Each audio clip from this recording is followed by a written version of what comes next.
Believe that's got us going there. Welcome to Prepper Nation, especially if it's your first time. If it is, where you been, kick your feet up. Glad you're here. You usual suspects, you know who you are. And I'm definitely glad that you're back. So, we got ourselves a banger of a conversation this morning. Not only is this a conversation that's going to hit on many different levels, at least that is the hope here, but I also feel like it may change somebody's life out there. I'm just going to go ahead and say it, okay? Maybe it's a message that somebody needs to hear. There have been a few times in my life when I needed to hear this message. All right. Maybe articulated in a different way or something. I don't know. We're going to be talking about failure this morning. I think I'll title the video something like, "Are you preparing to fail?" I hope so. I hope so, and I realize that that is a hot take right there. But please give me the liberty of explaining what I'm talking about, okay? It's okay to fail. Let me say that again for the people all the way in the back. Actually, just my dog over there, but people all the way in the back on the internet. It's okay to fail. Folks, I've failed so many times in my life. You know, and I don't think this really applies to the super veteran preppers out there. I think the super veteran preppers, you know who you are. You've been prepping since Y2K, or you've been prepping since 9/11, or you've been prepping since the 80s or something like this. You already know what's going on. You already know it's trial and error. But I think too many newish preppers, people that have been doing it for 6 months or so, maybe a year, maybe not even 6 months. I think that those preppers have a tendency to overthink things, to overcomplicate things by overthinking it. Now, in my everyday life, I do this quite a bit. I'm not going to sit here and lie to you and say that I don't, but not when it comes to prepping or certain other things. Okay, there's certain things that I've done for so long that I'm confident. I don't second guess myself. I don't start second guessing decisions. Not that I always get them right, because I don't. But again, I'm not overthinking things. And I think with these newish preppers, welcome to the prepping community, by the way, if you fit the bill on one of these people. It's easy to overanalyze because, as I've said earlier this week and in weeks past, there's a lot to learn when it comes to prepping. This is one of the biggest draws for me. This is one of the reasons that I really enjoy prepping, is because there's so much to learn about it. But it can be overwhelming. And all of this information, see, in my opinion, what happens is people, they catch the bug or the light switch goes off, whatever, however you want to say it, and they can't get it done fast enough. And so they attack it 110%. And so they're consuming all of this information. And again, they start to overanalyze, maybe over research. So, getting into my own personal life for a minute, I failed at so many things. I look at my kids and I would like to think I didn't fail there. I haven't always been a perfect dad, but they're turning out okay. So maybe I did okay there. I haven't failed as a husband. We're still married after many, many years. So I'm doing something right there. But I mention from time to time retro video games on this channel. And I always have that small group of people that are like, dude, why are you talking about retro games on a prepping channel? It's Prepper Nation. You need to change the name. Remember with the driftwood, right? But the truth is, for a couple of years, I co-owned and ran a retro gaming store in Mount Airy, North Carolina. It was called Godfather Games. For anybody that's familiar with that area, maybe you remember. I don't know. And it in that case, it wasn't a matter of I didn't know what I was doing. It was more of a funding issue. Takes a lot of money. And so you'll hear me talk about this from time to time because when we to close up, I really didn't want to, and I felt like a real failure. Here I'm sitting on at that point 12,000 retro games. No idea what I'm going to do with these things. This would take a decade to sell on eBay, this sort of thing. And I didn't want to fool with eBay. So, since that time, over the course of many, many years, I've taken those thousands of games and kind of traded and sold off, and I'm streamlining now. For a long time, and I consider this a failure on my part, for a long time, I was running with the wrong crowd of friends. People that just were keeping me from being in the place I needed to be in, right? So there was a certain road, and I believe this is the case for everybody. I'm not trying to be long-winded or not trying to lecture people, but it's the truth. The way I see it, it's the truth anyway, right? Everybody's here with purpose. Everybody has a reason for being on this planet. There's a certain path that we should be on and we should be exploring. But when we get tied up with the wrong people, rather than going down this path, we're over here in the woods somewhere. And so I stayed in trouble a lot in my 20s, my teens and my 20s because of this. And it took me a while to figure out what is the common denominator here? Why do I keep getting in trouble? Why did I get in trouble in school? Why are the police bringing me home? Why am I being grounded by my mom at the time? And the common denominator again was the crowd of friends that I had. And eventually I just had to break away from them. And most of them, unfortunately, they're still on the wrong path. They still haven't figured it out. I think a couple may have. YouTube. Let's talk about YouTube for a second. And what a monumental failure I was for 6 or 7 years on this platform, and sometimes still fail at being the content creator that I need to be here on Prepper Nation. Believe me, I know. People tell me in the comments section, and it's okay. I mean, it's okay because I think it's okay to fail. Here's why. When you fail and you're paying attention, again, going back to the wrong group of friends for a second, that common denominator, you start to figure out why you are failing. And this betters you as a person. I think it's part of the human experience.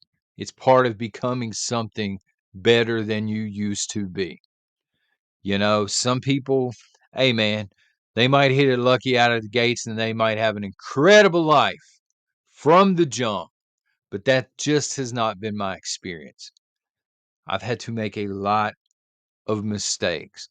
And sometimes people, they'll look in on Prepper Nation and they'll say, "Man, I wish I had that platform, or I wish I had a platform that size." And the thing is, it's not always been this way. It's taken not only a lot of hard work, but a lot of failure to get here. And again, I still fail daily. Here's an expression that if you don't take anything else from this video, I want you to take this away, okay? I tell my kids this sometimes, I tell my wife this, anytime I'm facing something tough, which I have been recently. Y'all know this, it's pretty common knowledge, right? Um, Diamonds don't make themselves. Diamonds, one of the most coveted things on the planet, and they don't make themselves. So we know how they're made, when you get into the chemistry of it and all of this stuff. But When we're talking about people, I think there are two things. You need two ingredients to eventually find yourself a diamond. All right. You need somebody that is strong willed. When I mean strong willed, I'm talking about somebody that has went through hell and back 100 times over. And they haven't given up. They're still there. Or they fell flat on their face 100,000 times and they get right back up and they're still there. You know, you could bring up the movie Rocky, you could bring up the movie Rudy. Rudy's getting slammed on the ground, he jumps right back up. Down on the ground, right back up. He's just strong-willed.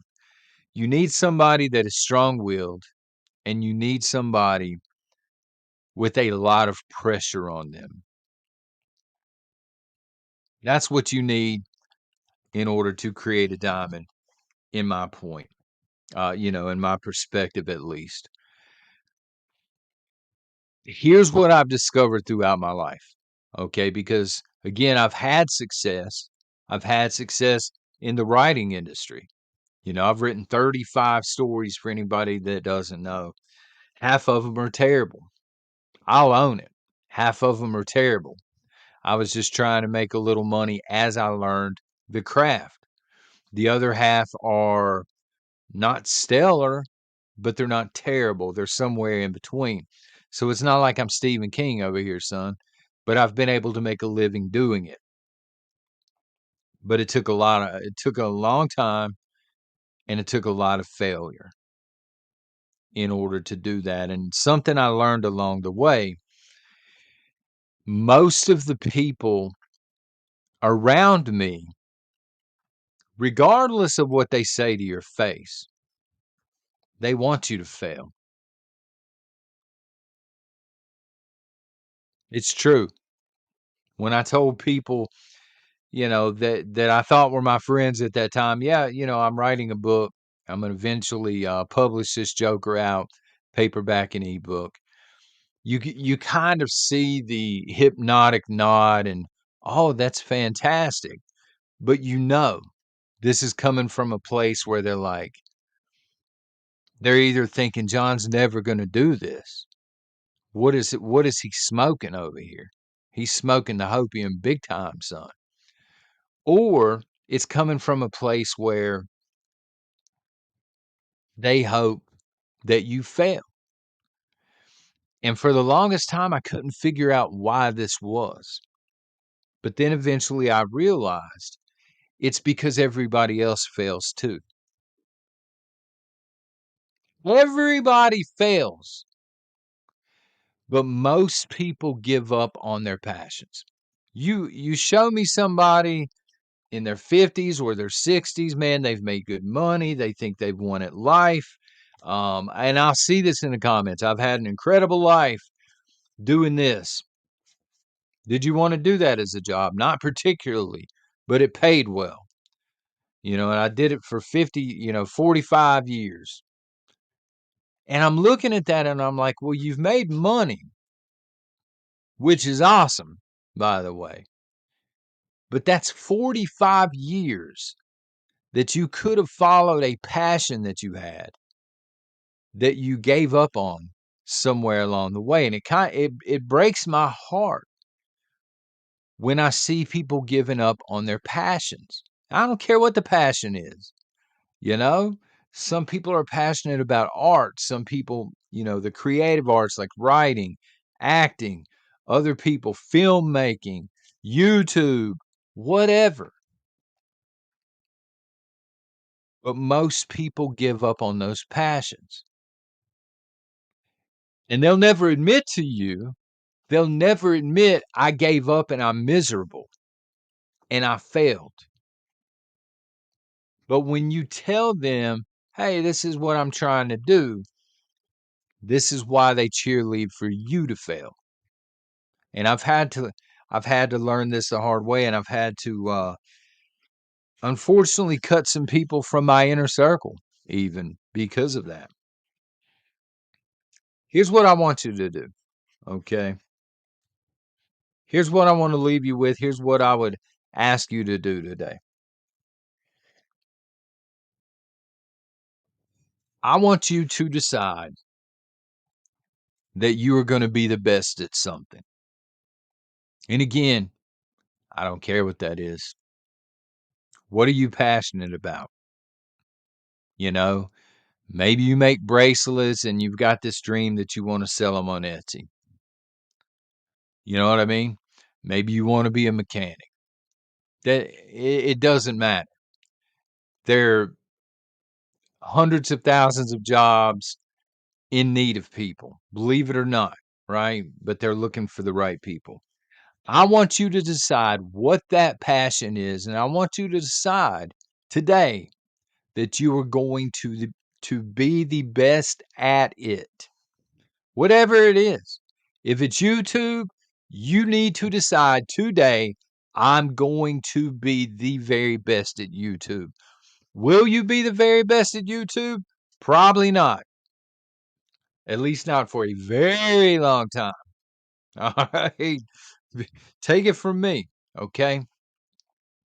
But you're going to improve yourself. Make that decision and then be relentless in your pursuit of that passion. Be relentless. Again, getting back, one of my favorite movies, Rudy, You Can't Keep the Man Down. The whole movie, spoiler alert, the whole movie, this guy's being told, no, you can't do this. No, you can't do this. No, you can't do this. End of the movie, he accomplishes his dream because he's passionate, he's willing to put in the work, and he's freaking relentless and will not stop. You give me somebody like that who knows what they want to do because they know what their passion is willing to do the work, and they are relentless. And I promise you, they're going to make it. They're going to make it in any job. They're going to make it through any SHTF. This is the kind of person that I want around me because this kind of person is going to make me better. I don't want quitters around me. I don't want people that give up on dreams around me. Do you understand? I want people that will never quit. Finally, this took a while for me to do. All right, this took a while for me to do, and this is embarrassing to say, but I'm going to say it anyway. You need to own who you are, and you need to own what you do for a living. For the longest time, my kids were at home, okay, because they had not started school yet, and I'd started writing. Got published, the books were selling. Uh, Part of it's luck. Not gonna lie to you, part of it's luck when it comes to writing. But checks were coming in, right? I would run into people in public, and the question always comes about, "What are you doing nowadays?" For the longest time, I just told people I'm a stay-at-home dad. I didn't really wanna own the fact that I was writing, and I don't know why. I wasn't embarrassed, it was just if you don't own who you are and what you do, you're never gonna be the best at it. And it took me so long to figure this out. Same thing with YouTube. When the channel blew up, people would ask, you know, they always ask the same questions. You see them at a Hardee's restaurant, or you see them at a parade or something, and you haven't seen them in a year, 2 years. What are you doing nowadays? Stay at home dad. It took me the longest time to finally muster the courage to say, I'm writing books, cashing checks, and I'm on YouTube, and I'm having a blast. What are you doing?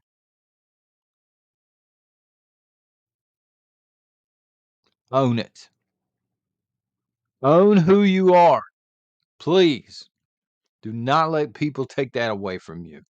I know that this video is been all over the place, but I'm telling you, down deep down in my gut, down there where the cookie crisp goes, son, somebody needed to hear this message today. And I don't know who it was, but I hope it is message received. Be relentless in your pursuit of perfection when it comes to your passion, and then own it. If you do these things, nobody can stop you. Not haters, not other people in the profession, not people that are around you that want you to fail. Nobody can stop you at that point. Y'all take care and God bless.